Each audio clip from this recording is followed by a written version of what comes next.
बिस्मिल्लाहिर्रहमानिर्रहीम, अस्सलाम वालेकुम। आप देख रहे हैं स्पोर्ट्स वन स्पेशल जो हम करते आ रहे हैं मुसलसल 20 रोज़ हमें हो गए हैं वर्ल्ड कप की ट्रांसमिशन करते हुए। वर्ल्ड कप में इस वक्त बड़ा अहम मैच चल रहा है अफ़गानिस्तान और न्यूजीलैंड का। न्यूजीलैंड बैटिंग कर रही है, अफ़गानिस्तान ने 124 रन किए हैं जिसमें नजीबुल्लाह ज़दरान के 73, उसके अलावा 15 रन बनाए थे गुलबदीन नाइब ने, और मोहम्मद नबी ने 14 रन स्कोर किए। बड़ी मुश्किल हुई, लेकिन उस मुश्किल की वजह यकीनन न्यूजीलैंड की बॉलिंग के साथ साथ उनकी फील्डिंग भी रही। बहुत उम्दा फील्डिंग की।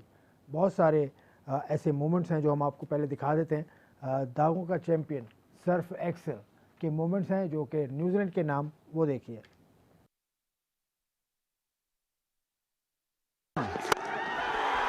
Tailed in.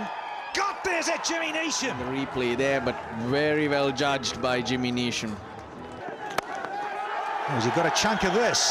Has he? Mitchell! Oh, he's gone over. And then he has the presence of mind to look back and go, uh-oh, there's the rope. And there's the flick. And there's that slice. Is it a catch? Oh, yes! From New Zealand. 2 runs off that last over. New Zealand surf excel दागों का champion यकीनन। और कल जो मुकाबला हुआ south Africa और England के दरमियान, साउथ अफ्रीका ने जीत लिया, लेकिन उनको जिस रेट से जीतना था वो नहीं कर सके। South Africa is out of the competition और Australia is through to the semifinal stage of the World Cup. England पहले ही पहुंच चुका है। अब ये मुकाबला तय करेगा कि क्या भारत की चांसेस हैं या नहीं। अगर साउथ अफ्रीका अगर यहाँ हार जाता है अफ़गानिस्तान, तो India will also be out of this competition. अगर जीत जाता है तो फिर इंडिया के पास मौका है अगला मुकाबला जीतने का। और आज का दूसरा मैच पाकिस्तान और स्कॉटलैंड के दरमियान होगा। पाकिस्तान की स्लेट अभी तक क्लीन है, और शोएब मोहम्मद साहब जो मेरे साथ होते हैं ना, इनकी स्लेट भी करियर वाइज बिल्कुल क्लीन है। He has been Pakistan top opening batsman in test match cricket. 45 test matches खेले। फील्डर कमाल के थे, और जो तजिया करते हैं वो भी कमाल का होता है। अस्सलाम वालेकुम शोएब भाई। वालेकुम। ठीक है, खैरियत से। कहाँ से बात शुरू करें? इस मैच की बात करें या कल के मैच की बात करें? पहले कल को वाइंड अप कर लेते हैं और फिर इसके ऊपर जल्दी से आ जाते हैं। कल का मैच बड़ा अच्छा हुआ, और जैसे मैं कल बता रहा था कि इंग्लैंड की टीम ज़्यादा प्रोफेशनल है, लग भी रही थी। लास्ट मिनट्स पे उनका जो मॉर्गन और उनकी पार्टनरशिप थी उनके दूसरे बैट्समैन की, उसमें जिस तरह जैसे ही आउट हुए उसके बाद मॉर्गन ने भी वो फिर एक ऐसी, इसलिए कि डेस्परेट थे इन रन्स, और उसमें आखिरी ओवर में रबादा के हैट्रिक भी उनको हुई। लेकिन उससे पहले ओवर में हैट्रिक सिक्सेस की भी हुई थी रबाडा पे। हाँ तो उस तरीके से ये है कि मैच इनके हाथ से निकल गया, लेकिन एनी गिवन डे इंग्लैंड की टीम ज़्यादा ही अच्छी टीम है। लेकिन जैसे हम बात करते रहे, ऐसा मैच कोई दिन ज़रूर आता है कि जिसके अंदर थोड़ी कमज़ोर टीम भी जीत जाती है, और जिस तरह कल साउथ अफ्रीका की टीम जीती ज़रूर, लेकिन इस टूर्नामेंट की जो परफॉर्मेंसेस इनिशियल मैचेस की थी वो इतनी अच्छी नहीं कर सके। लेकिन जिस तरह के डूसन ने जो आउटस्टैंडिंग इनिंग खेली, जो बहुत ही उनके अलर्ट माइंड के साथ, तो शॉर्ट पिच आई तो उन्होंने यूँ करके पीछे शॉट मारे, रिवर्स स्वीप आते के साथ ही जिस तरह उन्होंने रिवर्स स्वीप अपने अप्लाई किए, जिससे लेंथ और लाइन बॉलर की डिस्टर्ब होती चली गई। और ऑल्दो के दे हैड स्टार्टेड 44 थे वो 6 ओवर में, और 73 10 ओवर में किए, और उसके बाद फिर 190 का टारगेट देना, it was a big achievement for by South Africa. South Africa की टीम बहुत देर में जागी है। उनके कप्तान खास तौर से मुझे नहीं नज़र आता, मैं उनका कल रिकॉर्ड देख रहा था, बहुत कम T20 मैचेस खेले हैं, मेनली अ टेस्ट बैट्समैन। जी, बुमूमा उनका नाम है। उनको क्यों कप्तान आपके ख्याल में बनाया गया?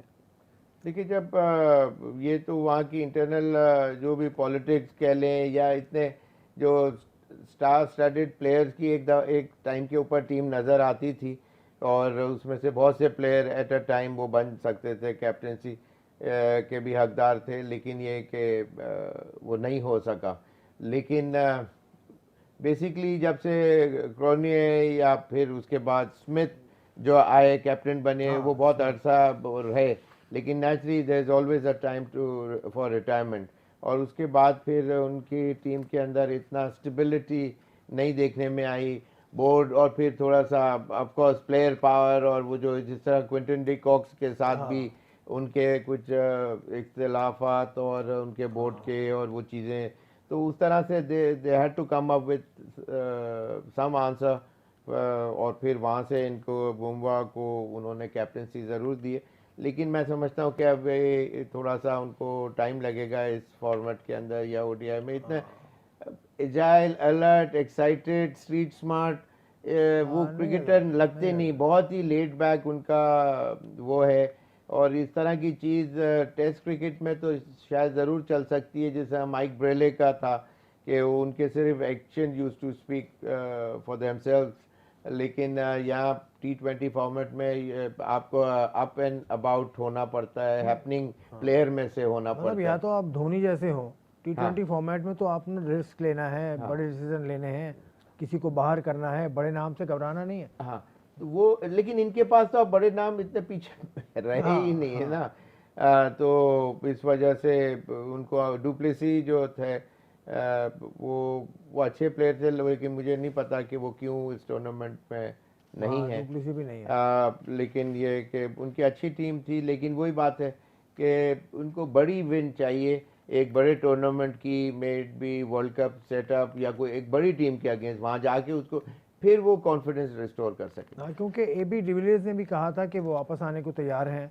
लेकिन उनको नहीं लिया, उनको लिया ही नहीं टीम में। पहले इस सीरीज से पहले की बात है, इस टूर्नामेंट से पहले की बात है। हाँ, तो वही ना, अब जैसे अब बड़े प्लेयरों को नहीं अगर वो इंडक्ट कर रहे, तो इसका मतलब कोई रेजिस्टेंस है उनके बोर्ड के अंदर कि नहीं जी, पुराने प्लेयरों को हमने नहीं लेना, हम नई ब्रीड को चांस देंगे, हम हारे या जो भी है। तो ठीक है, उनकी एक पॉलिसी है, माइंडसेट है, फ्यूचरिस्टिक थिंकिंग है, तो ठीक है, दैट्स फाइन विद अस, लेकिन ये कि उसके अंदर कुछ हार उनको और बर्दाश्त करनी पड़ेगी। बिल्कुल, वो लोकपाल जो एक सिस्टम था वो जिसमें इजाज़त थी कि चले जाएंगे, खैर वो बात दूसरी है, लेकिन साउथ अफ्रीकन बोर्ड में मसाइल हैं, नज़र आ रहे हैं।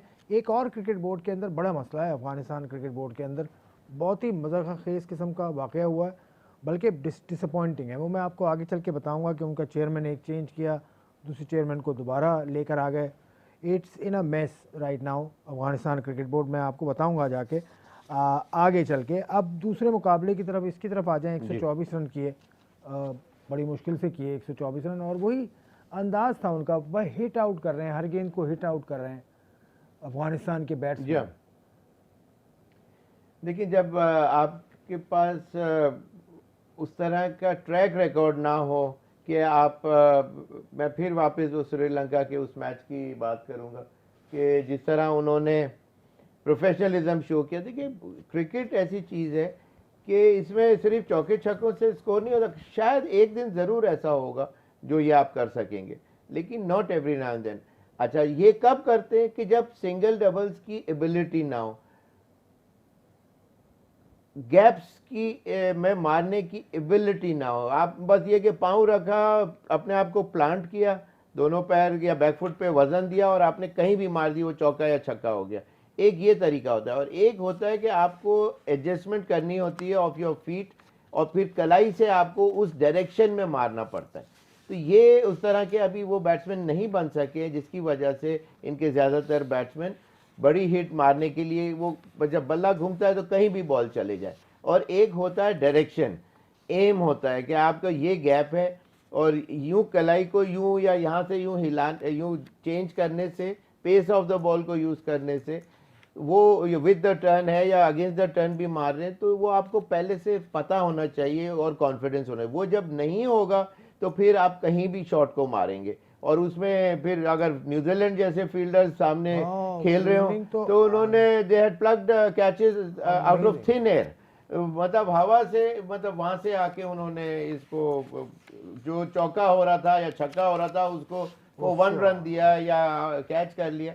तो ये एक्स्ट्रा ऑर्डिनरी एबिलिटी के लिए उनकी अचीवमेंट है, हार्डवर्क है, होमवर्क है। ये तो मैं आपसे अलग से पूछूंगा। न्यूजीलैंड की फील्डिंग देखे तो आज मैं बिल्कुल मतलब मैं, इट वाज अ मेस्मराइज कर दिया पूरे वर्ल्ड को sir, real effort sir. Absolutely. कोई तो अगर टूर्नामेंट में कोई बेस्ट फील्डिंग साइड का अवार्ड भी है, अगर नहीं है तो होना चाहिए, अगर है तो फिर वो न्यूजीलैंड को जाना चाहिए मेरे ख्याल से। टॉस जीत के आज पहले बैटिंग की अफगानिस्तान ने, टॉस जीत के बैटिंग करने का फैसला इस पिच पे को देखते हुए आपके ख्याल से सही था? वो इसलिए टॉस जीत के बैटिंग करने का मतलब ये है कि इनकी स्ट्रेंथ क्या है, इनकी स्ट्रेंथ जो है वो बॉलिंग है।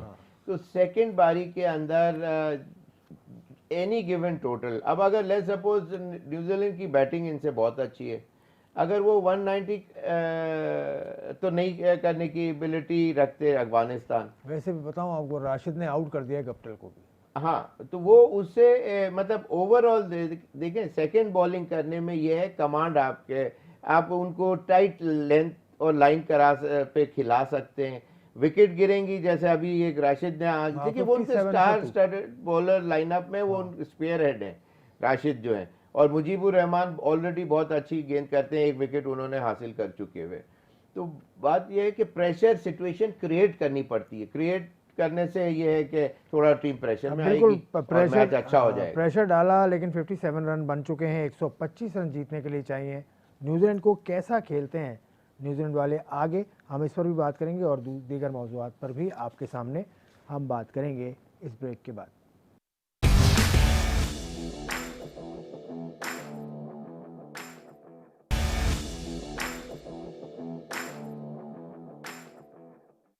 Welcome back to Sports One. आप देख रहे हैं स्पोर्ट्स वन की खुसूसी नशरियात। वर्ल्ड कप जो चल रहा है यूएई में, T20 वर्ल्ड कप के आखिरी दिन है, कल आखिरी मुकाबला भी होना है जो भारत और नामीबिया खेलेंगे आपस में। तो उसका जो भी नतीजा हो वो इस मैच के नतीजे पर डिपेंडेंट है। अगर अफ़गानिस्तान जीत जाता है तो भारत के लिए उम्मीद है कि भारत जीत कर सेमीफाइनल में पहुंच जाए।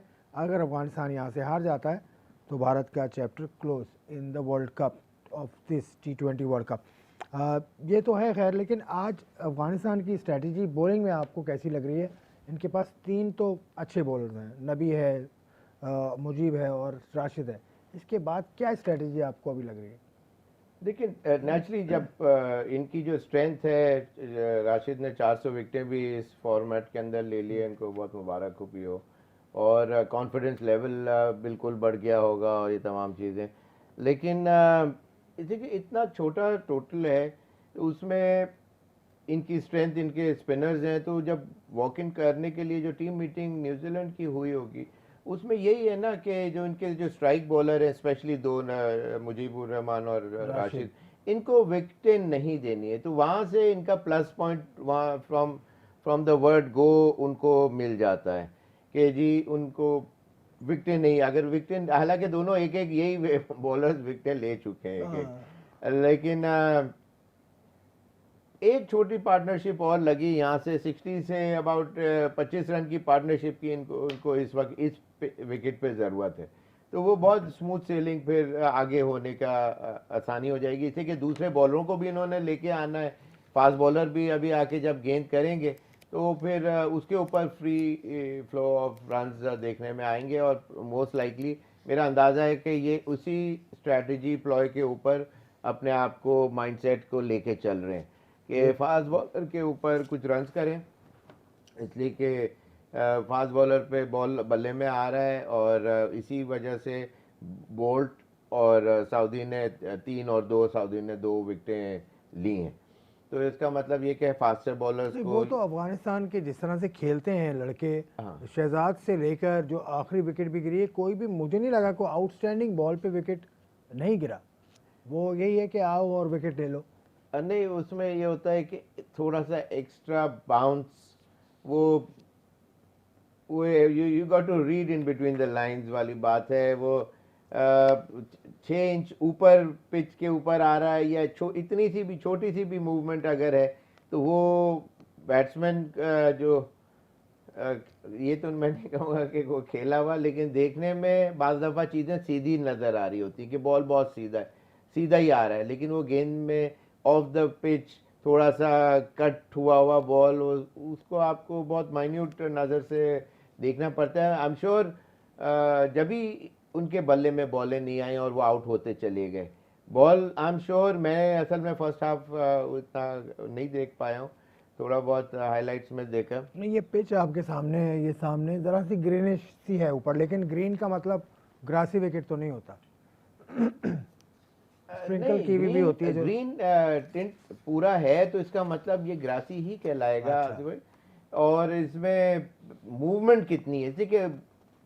अगर सॉफ्ट है जैसे इंग्लिश कंडीशन में होती है, उसका जो सरफेस है मिट्टी जो है वो उसमें नमी है तो फिर वो ग्रिप करता है, और अगर जब नीचे से सरफेस हार्ड हो जाए और घास हो तो फिर वो स्किट करता है। डिपेंड करता है कितनी धूप पड़ी है, कितना उसके ऊपर ग्रास बिल्कुल छोटी सी उसके अपरूटेड है या थोड़ा सा ज़्यादा उसके अंदर, वो डिपेंड करता है। वो करीब से देख के समझ आता है, इतना दूर हाँ, से। क्योंकि आपने कल कहा था ना ग्रास एक तो स्प्रिंकल की भी होती है। हाँ, लेकिन ये अंदाज़ा यहाँ से दूर से देख के तो यही आ रहा है कि ये घास ऊपर से स्प्रिंकल नहीं की हुई है, उगी हुई घास। आप ये देख लें, न्यूजीलैंड के जो ये शायद वो थे मिचेल्स थे ये, जिन्होंने ये फील्ड किया था, ओपनर जो इनके आए थे। जी हाँ, भाई फील्डिंग वो दुनिया के इस वक्त मेरा अंदाजा है कि he has been reckoned as one of the best fielders around. ये तो is a best fielding side, no talk about this. लेकिन ये कैसे फील्डर इतना अच्छा हो सकता है, इतनी अच्छी फील्डिंग की क्या राज है?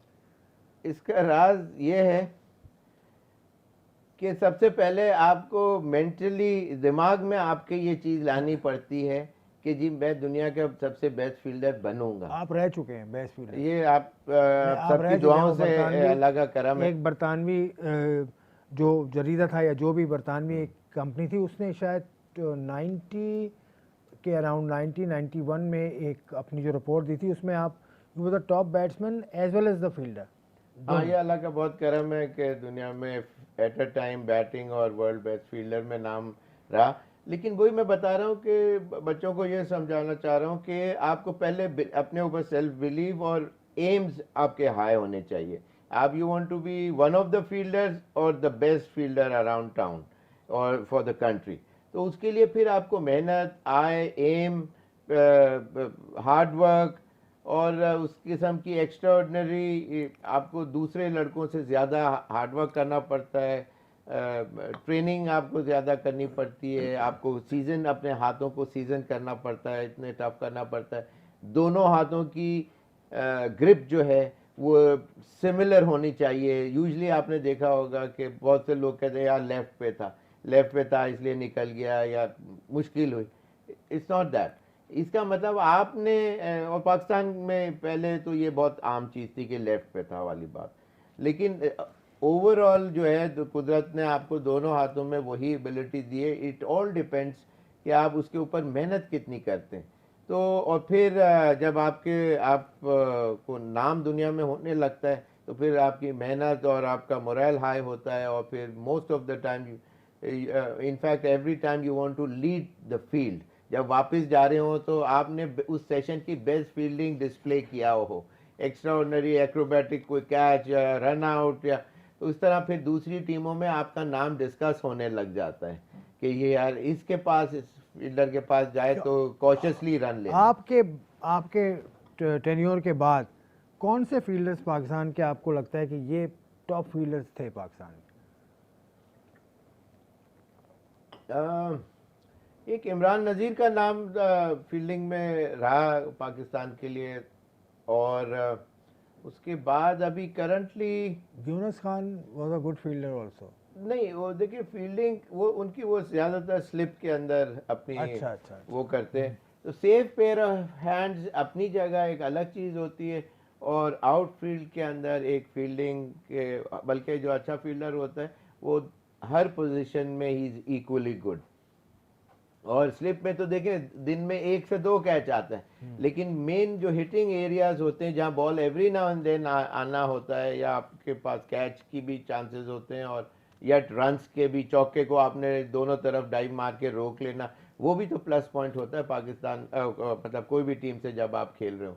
तो 20-25 रन एक्स्ट्रा आपने रोक लिए, कोई चौके रोक लिए 4-5, तो आप कितना ज्यादा एडवांटेज टीम के लिए बढ़े। Fielding is very so many things and door opening के, लेकिन बस ये कि माइंड में सबसे पहले हो और फिर उसकी लाइन के पीछे आप लग जाएं मेहनत करने के लिए। बिल्कुल शोएब भाई की ये नसीहतें ज़रूर याद रखनी चाहिए, सुननी चाहिए, क्योंकि फील्डिंग कोच भी रह चुके हैं पाकिस्तान के और one of the finest fielders of all time. Pakistan ने भी आज खेलना है सर, स्कॉटलैंड से खेलना है पाकिस्तान ने। मुकाबला तो पेपर पे नहीं है, लेकिन फिर भी मैं फिर वही सवाल करूंगा, पाकिस्तान को तब्दीली करनी चाहिए कि नहीं? नहीं, पाकिस्तान अभी अच्छा जा रहा है, कोई इंजरी नहीं, निगल नहीं, कोई just out of the blue बिला वजह इस वक्त चेंज करने से कॉम्बिनेशन शायद जो है डिस्टर्ब हो सकता है। इस वजह से अगर इनको करना होता for the sake of it कि जो चेंज ही करना है, किसी और को भी चांस दे देना है, तो फिर ये हम पहले थर्ड मैच के अंदर हम इसको हम देख लेते, फील कर लेते। लेकिन उस मैच में भी पाकिस्तान ने कोई चेंजेस नहीं की। मेरे ख्याल वो नबीबिया के थर्ड मैच पाकिस्तान ने खेला है नबीबिया के खिलाफ, बिल्कुल ठीक। तो वो उस तरीके से नबीबिया वाले मैच में कोई चेंजेस नहीं हुए, तो फिर चांसेस हैं कि इसमें भी नहीं हो। अब ये जो 11 खेलेगा यही सेमीफाइनल खेलेगा, बिल्कुल सेमीफाइनल के लिए आपकी वही स्ट्रेंथ, मेन टीम उसी तरह बैटिंग ऑर्डर में लास्ट मिनट पे कोई अगर थोड़े से रन रह गए हैं तो किसी और को गो करा सकते हैं हिटिंग के लिए। लेकिन ये कि पाकिस्तान इस वक्त हर चीज़ में they are looking a confident side, professionalism नज़र आ रहा है, इसलिए कि ड्रेसिंग रूम का एटमॉस्फेयर चेंज हुआ है और वहाँ से जो दुनिया के जो बेस्ट ऑफ माइंड्स हैं, मैथ्यू हेडन और जो फिलेंडर जो हैं, वो अपना experience of Africa, South Africa और ऑस्ट्रेलिया वो लाके उन्होंने डिस्ट्रीब्यूट किया होगा अमंग आर ड्रेसिंग रूम, और अब उनको साथ, और वो उसका रिफ्लेक्ट भी कर रहा है। ऐसा नहीं है कि रिफ्लेक्ट नहीं कर रहा, वो चीज़ें नज़र आ रही हैं थ्रू द नेकेड आई और वो चीज़ विजिबल है और ज़्यादा प्रोफेशनल टीम इसी वजह से नज़र आ रही है कि पीछे ड्रेसिंग रूम एटमॉस्फेयर बहुत अच्छा है और जो चेंजेस या ट्रस्ट है एक दूसरे के ऊपर या जो पेप टॉक होगी, वो तमाम चीज़ों में उनको इतना गेयर अप कर दिया है कि they look a different side. अब अफगानिस्तान भी जो है वो अंडर द पंप है, 72 रन, 2 खिलाड़ी आउट और खेल चल रहा है 13वें ओवर का। जो अभी एक चार्ट आया था उसके हिसाब से नबी के तीन ओवर हो चुके हैं, उसके अलावा और मुजीब के 3 ओवर हो चुके हैं। मतलब ये अब प्रेशर में आ रहे हैं कि बॉलिंग, राशिद के 3 ओवर हो गए हैं और नबी के 3 ओवर हो गए हैं और मुजीब के भी काफ़ी ओवर हो गए हैं। तो अब ये they are running out of options, तो अब faster they are not left with many options now, in the sense of the strike, the main bowlers, they are left with only 1 overs to bowl each जी। और उसके अंदर definitely ये चीज़ वो feel कर रहे होंगे। इंडिया की team would also be feeling the pressure, in fact ज़्यादा उनको प्रेशर होगा। और इस वक्त जिस तरह बॉल बल्ले में आ रहा है, फास्ट बॉलर्स का जो हम बात कर रहे थे कि they would be eyeing for the faster bowlers के ऊपर अपना रन फ्लो बेटर कर सकें, तो पिछले 1.5 ओवर में 15-14 रन उन्होंने बना लिए, तो विच इज़ फाइन। एक प्रोफेशनल टीम है, they want to come out and do the ritual, the professionalism has to be shown, और उसके अंदर नो मर्सी वाला एटीट्यूड होना चाहिए एक प्रोफेशनल टीम के अंदर। और you may be playing against a weaker team, weaker team इतनी नहीं है, लेकिन ये कि 124 रन के हिसाब से जो एक प्लॉय स्ट्रैटेजी है उसके ऊपर they are just abiding to it और they are having a good time at the centre of the pitch. अब शोल्डर्स ड्रॉप कर दिए अफगानिस्तान ने। अब जो देख रहे हैं हम टीवी पर, एक चौका लगा है गुलबदीन नाइब की गेंद पर, केन विलियमसन ने मारा है और उसके फ़ौरन बाद ही नबी का चेहरा भी देखने वाला है, बहुत डिजेक्टेड, बहुत ज़्यादा मायूस नजर आए। लेकिन इन लोगों को अफगानिस्तान क्रिकेट टीम के साथ जो हुआ है, हाँ वो आपने कुछ बताना था, वो बताऊंगा अगले सेगमेंट में बताऊंगा, लेकिन थोड़ा सा बता दूं आपको कि अफगानिस्तान क्रिकेट बोर्ड के चेयरमैन हैं एक, हाँ वो टीम के साथ मौजूद हैं। अच्छा। इस वक्त अजीजुल्लाह फजली साहब, सही, उनको खबर कल मिलती है social media of the Afghanistan cricket board के अजीजुल्लाह फजली को रिप्लेस कर दिया है और मीर वाइज अशरफ उनकी जगह चेयरमैन होंगे। ये सब कुछ हुआ। इसके बाद क्या हुआ वो थोड़ा सा सस्पेंस रहने में बताऊंगा, बहुत कुछ हुआ है उसमें। अच्छा। तो अभी वो ब्रेक का टाइम है, तो इसलिए इतना जल्दी मैं उसको रैप अप नहीं कर पाऊंगा, मैं अगले सेगमेंट में ज़रूर बताऊंगा। मतलब एक चेयरमैन को पता नहीं है, एक चेयरमैन कह रहा है कि मतलब मैं चेयरमैन हूँ, वो भी फिर उन्होंने भी अपना वेट फिर शो किया, वो किस तरह से अपना वेट अराउंड उन्होंने किया वो मैं बताता हूँ एक ब्रेक के बाद। ब्रेक लेने का वक्त है, ब्रेक के बाद मैं ज़रूर बताऊँगा, क्योंकि हमारा सेगमेंट लास्ट सेगमेंट ज़रा छोटा होता है, तो इसमें ये बड़ी बात अफगानिस्तान की मैं ज़रूर करूँगा।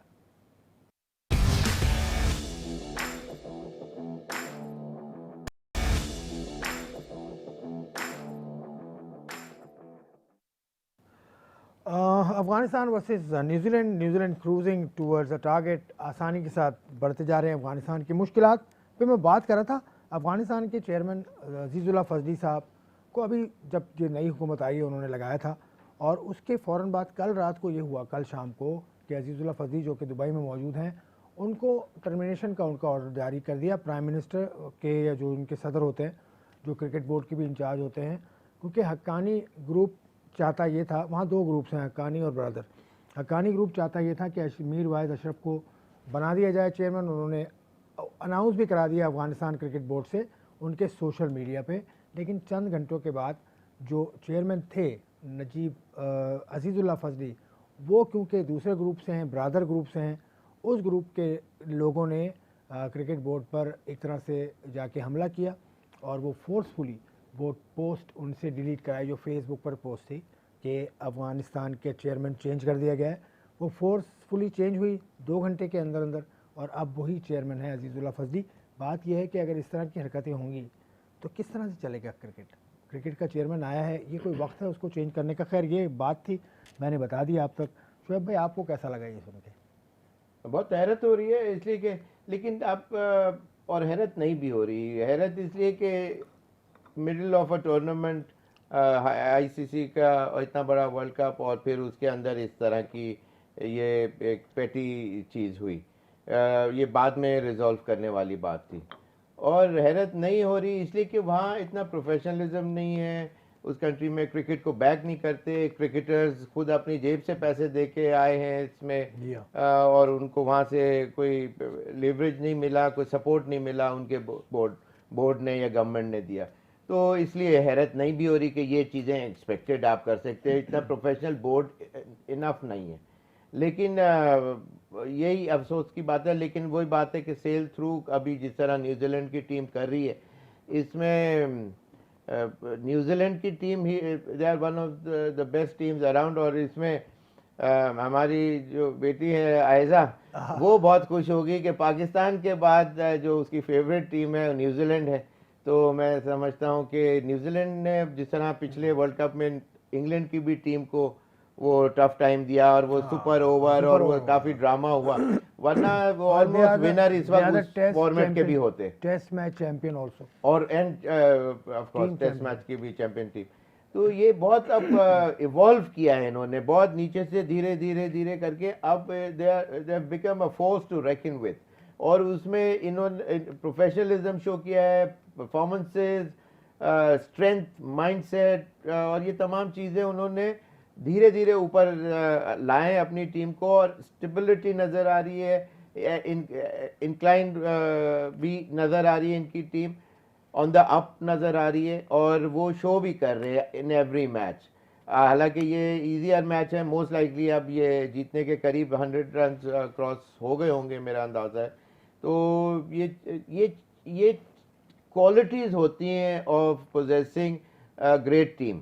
न्यूजीलैंड के बारे में हमेशा से कहा जाता है कि बिट्स एंड पीसेस में इनके लड़के अच्छा खेलते हैं। कंबाइनली अब इन्होंने शुरू किया, मार्टिन क्रो थे पहले, रिचर्ड हेडली थे उनके बाद, क्रिस केन्स को आप ले लें, और उसके अलावा क्रिस हैरिस को ले लें, टेलर को ले लें, विटोरी को ले लें, मतलब क्लास एक्ट, ये इंडिपेंडेंट जीनियस।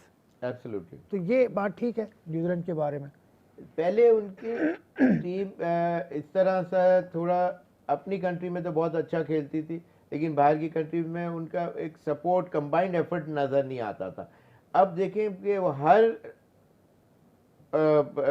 फॉर्मेट या एंगल और उसके अंदर जो टीम की स्ट्रेंथ और वीकनेस, उन्होंने they have tightened the screws up, और वो उसके अंदर जो थोड़े लूप होल्स वगैरह थे उसको उन्होंने फिक्स करने की कोशिश की। और अब फील्डिंग, बैटिंग एंड बॉलिंग तीनों डिपार्टमेंट एक स्ट्रेंथ के लगते हैं। That is the beauty of it, that is the core reason why they have done so well against various other sides. चलें, प्रोग्राम का वक्त भी ख़त्म हो गया। मैं एक चीज़ और बता दूं, 2018 में जब न्यूजीलैंड की टीम यूएई आई थी और पाकिस्तान से सीरीज़ खेली थी, उससे पहले उन्होंने क्या किया था कि इंडिया से एक स्पिन मास्टर को बुलाया था और उसके लिए अलग से विकेट बना के अपने प्लेयर्स को उस पर प्रैक्टिस कराई थी।